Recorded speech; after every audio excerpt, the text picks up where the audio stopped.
Hello friends, তোমাদের সাথে একটা নতুন অন্যরকমের ব্লগ নিয়ে চলে আসলাম দেখা করতে। এটা হচ্ছে রায়পুর আইআইএম এর ক্যাম্পাস। রায়পুর আইআইএম এ আমার ছেলে এমবিএ করতে গেছে। সেদিনকে প্রথম দিন আমরা যেদিন দিতে যাব, খুব মনে দুঃখ, কিন্তু আনন্দও রয়েছে।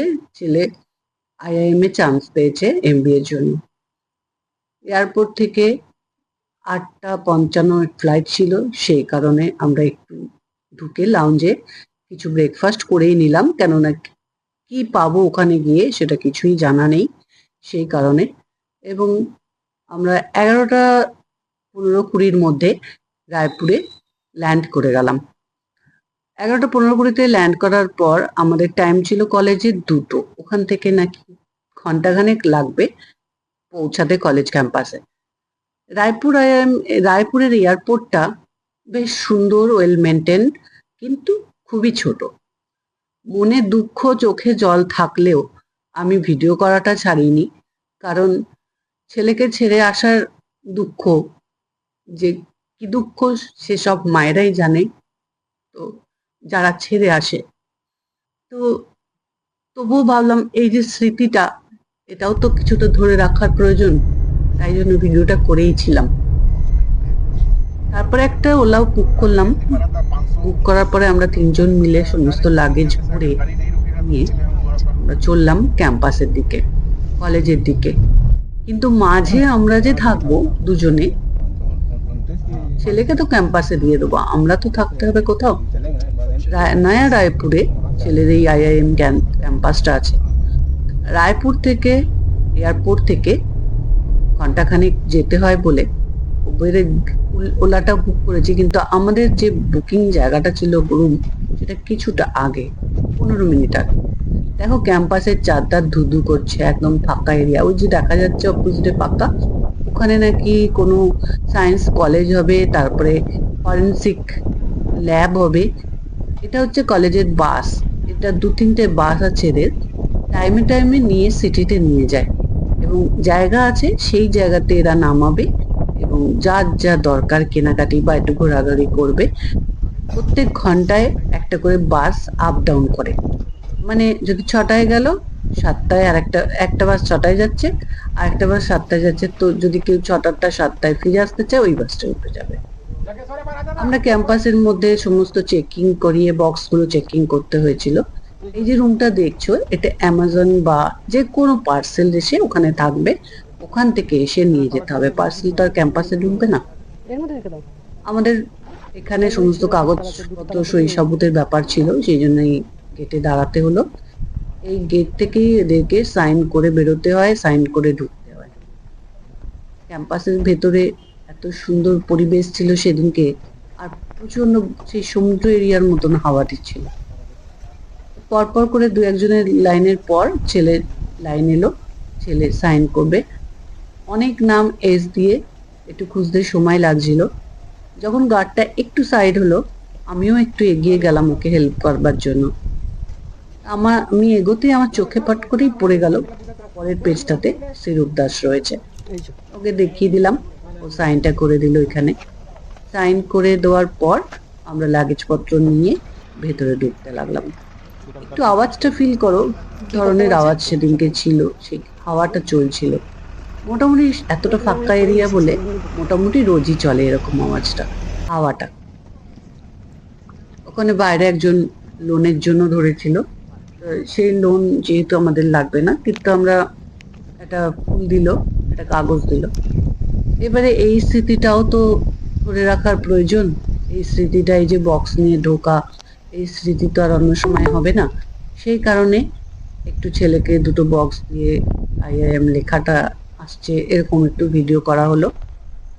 ভিডিও করে রাখা ভালো, একটু দেখতে তো পরে ভালো লাগে। এখন মনে খুবই দুঃখ, কিন্তু সঙ্গে তো বড় একটা আনন্দ রয়েছে না, ছেলের ক্যারিয়ারের একটা ভালো জায়গায় চান্স পেয়েছে।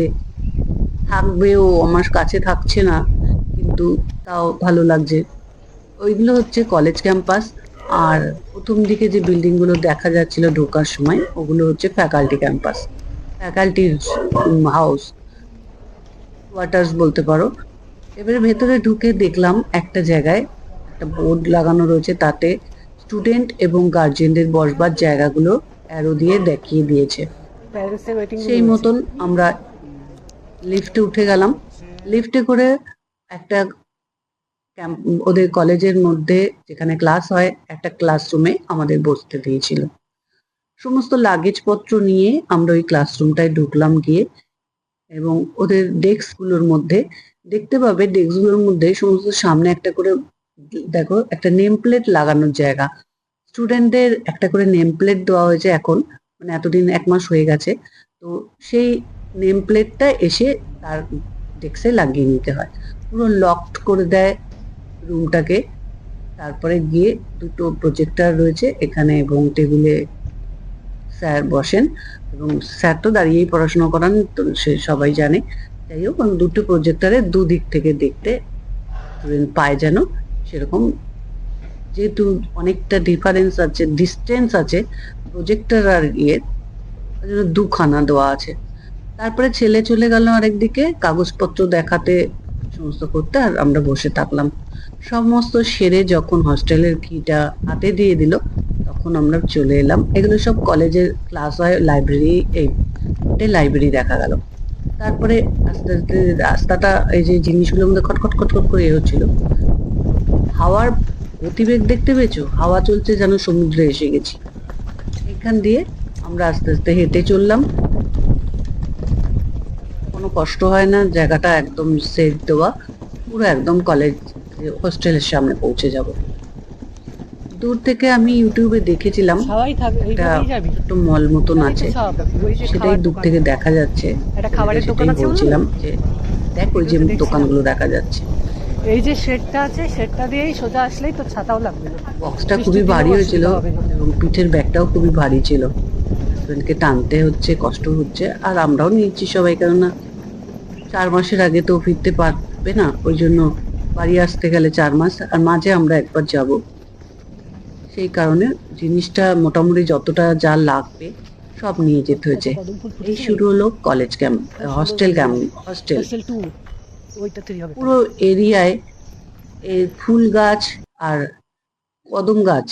এই যে দেখতে পাচ্ছ, এই যে এটা হচ্ছে ওদের একটা ছোট্ট মল এরিয়া বলতে পারো, বাজার বলতে পারো, যাই হোক এইসব জিনিস মানে দৈনন্দিন জীবনে মানুষের যা দরকার হতে পারে সেই সব জিনিস এখানে পাওয়া যায়, সুচ থেকে শুরু করে যা বলবে। 3টে ক্যাফে আছে, 2টো সেলুন আছে, পার্লার, একটা জেন্টস একটা লেডিস। তবে এতগুলো স্টুডেন্টের জন্য এই দুটো খুবই কম পড়ে। এদের সিটিতে গেলে তখন ওদেরকে একটু পার্লারে যেতে হয়, সেলুনে যেতে হয়, যদি সময় পায়, যদিও সময় একদমই পাওয়া যায় না, খুবই চাপ। এই আরেকটা ক্যাফে আছে পাশে, এই ক্যাফেটাও ছোটখাটো ভালোই, কিন্তু এটাই যাওয়া হয়নি। ওই গ্রাউন্ড, ওটা ভলিবল খেলা হয়, অন্য কোনো স্পোর্টসও ওখানে হয়। আর ওই দেখা যাচ্ছে শেড তৈরি হচ্ছে, ওটা হচ্ছে সুইমিং পুলের ওপর শেড হচ্ছে, কারণ জানি না, সুইমিং পুলটা ও স্পোর্টস এরিয়ার ভেতরে ঢুকে ওপেন, তাই জন্য ওটা চলছে এখন কাজ। এই হলো স্পোর্টস কমপ্লেক্স। আর এই হলো আরেকটা কোনো হস্টেল, যেখানে আরেকটা নাম আছে, নামটা আমার খেয়াল নেই, তাই জন্য আমি বলতে পারছি না। আর এই ঘুরলেই এই হলো আমার ছেলের ক্যাম্পাস, এই সরি হস্টেল। এই হস্টেলের নাম আছে আবার, প্রত্যেকটা হস্টেলের নাম্বার এবং একটা করে নাম রাখা আছে। আমার ছেলের হস্টেলটার নাম হচ্ছে পেরি। এই হোস্টেল দেখো এগিয়ে যাচ্ছি, কদম গাছে ভর্তি, এখানে কদম গাছ খুব বেশি আছে, পুরো ক্যাম্পাসটাতে কদম গাছ ভর্তি করা। এই এলো পেরি, গাছের ফাঁকের থেকে, নামটা আমি তোমাদের একটু দেখাবো। আর ওই যে দেখতে পাচ্ছ গেটটা, এই গেট থেকে ঢুকে ডান দিকে গেলে আমার ছেলের রুম। ভালো লাগছিল খুব, ওয়েদারটা ভালো ছিল সেদিনকে, হাওয়াও দিচ্ছিল। এই যে যাচ্ছে রাস্তাটা, এখান দিয়ে আমরা এলাম, ঠিক বাহারে যে বিল্ডিংটা দেখা যাচ্ছে ওই দূরের নাম, ঠিক ওটার শেডের সাথে, ওটা হচ্ছে মেস এরিয়া, ওখানে খাওয়া দাওয়া হয়। আর এটা একটা ফাস্টফুডের দোকান, যেহেতু সেই সেকেন্ড দিন আমরা খাওয়া দাওয়া করে যাইনি, সকালবেলা ঢুকতে দিচ্ছে বলে চলে গেছিলাম, তো সেই টিফিনটা রুমে থেকে করে গেছিলাম, তাই জন্য আমরা লাঞ্চটা ওদের এখানটা এই ক্যাফেতে ফ্রাইড রাইস আর এখানে ভেজ কি মাঞ্চুরিয়ান পনির, চিলি পনির নিয়েছিলাম।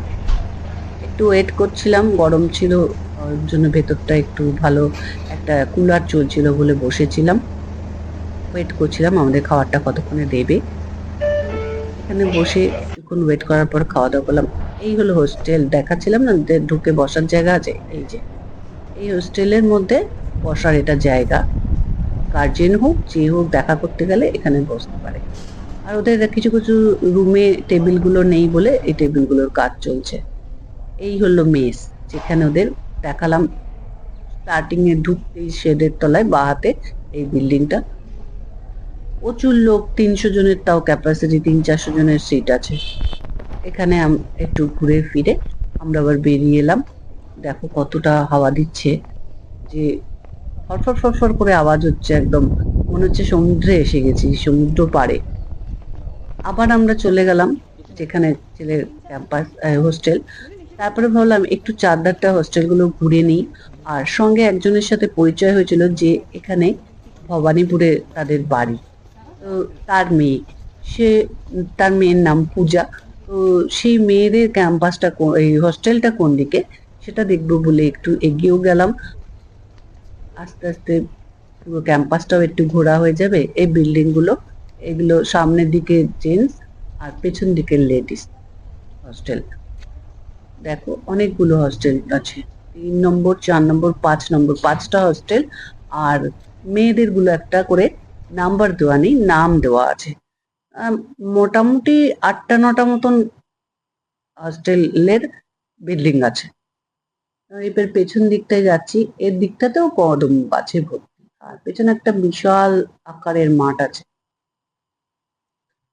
এখানে মাঠটাও দেখলাম। এই যে দাদা দাঁড়িয়ে আছেন, ইনি হচ্ছেন ভবানীপুরে, ওনার মেয়ে পূজা এই বিল্ডিংটায় থাকেন। ওনাকেই আমরা ডাকতে এসেছিলাম, উনি ফোনে কথা বলছেন বলে আমরা একটু চারদার ঘুরতে আরম্ভ করলাম। আর ওনার ওয়াইফ মেয়ের রুমটা একটু অ্যারেঞ্জ করবার জন্য ভেতরে ঢুকেছে, যদিও লুকিয়ে লুকিয়ে। কারণ ক্যাম্পাসে ঢোকার পরে এতটা খোঁজ তো রাখতে পারে না, গার্ড একটু ওদিকে আছে, তাই ওর মা একটু ঢুকে দেখে নিচ্ছে। আমিও 5 মিনিটের জন্য সুযোগ পেয়েছিলাম, তারপরে বের করে দিয়েছিল, যেই না দেখতে পেয়ে গেছে। গার্ড এদিক ওদিক প্রথম দিন তো ঢুকে গেছিলাম, ধরতে পারেনি। তাই পুরো একটু একটা পুরো দৌড় পরেই লাগাবি, খোঁজ হাঁটা পেয়ে লাগাবি, 5 3টে মিনিটের পাক মধ্যে, খাবি মাঠটাতে। যাই হোক, আমি রুমটা তো সেন্ট দেখে মেরিস মাঠে 16টা নিয়েছিলাম। পাক খেতাম। এই মাঠের ওই কর্নারে 4টে পাক খাবি ডেলি। ফুটবল খেলা হয়। আর ওই যে বিল্ডিংটা, এই বিল্ডিংটা ওই আগেও দেখতে পাচ্ছিলে আমার কোন বিল্ডিংটা তাহলে? ভিডিওতে, যখন আমি ওই সুইমিং পুলের দিকটা এটা কি দেখাচ্ছিলাম। নাম জানিছি? ওখানেও এটার অনেক আলাদা নাম স্টুডেন্ট আছে। থাকে। লাস্টে নাকি এমন স্টুডেন্টের হোস্টেল কম পড়েছিল, এখন তাদেরকে ফ্যাকাল্টিস বিল্ডিং এ বেশ সুন্দর ভালো কিছু রুম দিয়েছে। যারা লেটে গেছে তারাই লাকি, তারা খুব ভালো মেনটেন রুম পেয়েছে। যাই হোক, এইটা হয়ে গেল। এসে গেলাম আমরা যাওয়া পাবেন নাকি? স্পোর্টস কমপ্লেক্সে। স্পোর্টস কমপ্লেক্সে একটু ঢুকে পড়লাম। আমার হাজবেন্ড ভাবছিল ঢুকতে দেবে কিনা, ও বাইরেই দাঁড়িয়ে থাকলো। আমি ছেলে ঢুকে গেলাম, বের করে দিলে তো বেরিয়ে আসবো, ঢুকে দেখে তো নেই, কোনোদিনও তার ঢুকতে দেবে না, প্রথমবার যেটা ঢুকতে দিয়েছে। এই হলটায় ওদের যোগা হয়, তারপরে নানান রকম ভলি টলি সমস্ত খেলা হয়। দেখলাম, দেখে আবার বেরিয়ে এলাম, আবার পরের রুমটা দেখতে গেলাম। পরে সোজা হাঁটছি, পুরো এটা স্পোর্টস, কোনো না কোনো স্পোর্টস রুম। এই যে টেনিস রুম, একদম চিল ঠান্ডা ছিল, মানে ঢুকে যেন দাঁত লেগে যাবে এমন ঠান্ডা। কারণ মনে হয় খেলা হবে, সেই কারণে এসিটা ওরা আগে থেকে অন করে দিয়েছে। বিকাল টাইম ছিল তো, সকালবেলা ক্লাসের জন্য কেউ কোথাও যেতে পারে না বিকালের দিকে। এরপরে ওপরে উঠে গেলাম জিম এরিয়াটা দেখার জন্য। জিম এরিয়াটা দেখবো বলে ওপর দিকে উঠে গিয়ে এই ওপর থেকে নিচটা দেখছিলাম। আর এই যে জিম, তবে জিমের ভেতরে ঢুকে আমি ভিডিও করতে পারিনি, কারণ প্যারেন্টস তো, আর ওরা ছেলে মেয়েগুলো সব ব্যায়াম করছে। হয়তো আমি ঢুকে গেলে ওরা একটু অপ্রস্তুতে পড়ে যেত, ওদেরও খারাপ লাগতো, লজ্জা পেয়ে যেত, আর আমারও খারাপ লাগতো। এটা হলো মিউজিক রুম, এখানে নানা রকম মিউজিক বাজে, সিনেমা দেখানো হয় ওদেরকে, এরকম কিছু আর কি ব্যাপার আছে। আর তারপরে চলে গেলাম ক্যাম্পাসের রাস্তাগুলোকে দেখতে। রাস্তা, 200 একরের ওপরে ক্যাম্পাস, সেই কারণে রাস্তা তো হেঁটে শেষ করা সম্ভব নয়। একসময় তো হাঁটতে হাঁটতে এমন একটা জায়গায় পৌঁছালাম যে একটা গোল চত্বর, এখান থেকে ডান দিকে গেলে কোথায় যাব, বাঁ দিকে গেলে জানি আবার কলেজের মেন গেটের দিকেই যাব, কিন্তু ডান দিকের রাস্তাটা কোথায় গেছে কি আছে এখনো পর্যন্ত বলতে পারলাম না, জানতে পারিনি। তারপরে আমরা সবাই মিলে দু তিনজন মিলে হাঁটতে আরম্ভ করলাম। আর ডান দিকে গেলাম না, কেননা অযথা হেঁটে কাজ নেই, আমাদের আবার ফিরেও আসতে হবে যখনই বলবে বেরোতে। না, লোক এই নেই। যে বাসটা, ওই বাসটা করে ওদের একটা ট্যুর করাচ্ছে সব চেনানোর জন্য। রাত্রি 8:30টার সময় আমরা টাটা দিয়ে ছেলেকে চোখে জল নিয়ে আবার ফিরে এলাম, কেননা ছেড়ে দিতে হলো ওকে ক্যাম্পাসে। পরের দিন সকালে 2 ঘন্টার জন্য দেখা করে বিকালের ফ্লাইটে আমরা বাড়ির উদ্দেশ্যে চলে এলাম, কেননা কলেজ থেকে বলে দিয়েছে আর গার্জেনকে ঢুকতে দেওয়া হবে না। 3 দিন ঢুকতে পেয়েছি। প্রথম দিন তো ভর্তির সময় ঢুকেইছিলাম, আর তারপরের দিনও সকাল থেকেই ঢুকতে পেরেছিলাম। থার্ড দিনে 2 ঘন্টা টাইম দিয়েছিল, তাই 2 ঘন্টার জন্য ঢুকতে পেরেছিলাম। আবার এয়ারপোর্টে দুজন বুড়ো হাজব্যান্ড ওয়াইফ ফিরে এলাম ছেলেকে ছেড়ে দিয়ে। ছেলে এখন পড়াশোনা করবে, ওর প্রচুর চাপ, এমবিএতে প্রচুর চাপ, পড়াশোনা ছাড়াও এক্সট্রা কারিকুলার এত কাজ করায় যে এখন শুনছি তো সেটা জানতে পারছি। মানে খাওয়ার টাইমটুকুনি এক এক সময় ম্যানেজ করাটা খুব কষ্টের হয়ে যায়, আর পড়াশোনা করতে করতে প্রায় 2টো বেজে যায়। যারা যারা এমবিএ করেছে তারা তো সবাই জানে, এটা শুনে আবার ভাববে আন্টি কি বলছে, আসলে এটা আমি এখন শুনছি, এখন ফিল করছি, তাই জন্য। যাই হোক, এরপরে আমরা ফ্লাইটে উঠলাম। আমরা ওখান থেকে 2টো ফ্লাইট আছে, একটা 6টা একটা 9টা। 6টারটা বড় ফ্লাইট, 9টারটা ছোট ফ্লাইট। এই ছোট ফ্লাইটটায় টাইম বেশি লাগে, 72 জনের সিট, আর বড়টায় সময় কম লাগে। বড়টায় লাগে 1 ঘন্টা 10 মিনিট, ছোটটায় লাগে 1 ঘন্টা 45 মিনিট। যেহেতু আমরা একটু লেট করে ফিরবো বলে আমরা রাতে 9টারটাই ধরেছিলাম। পরেরটা আবার পরে তোমাদের বলবো।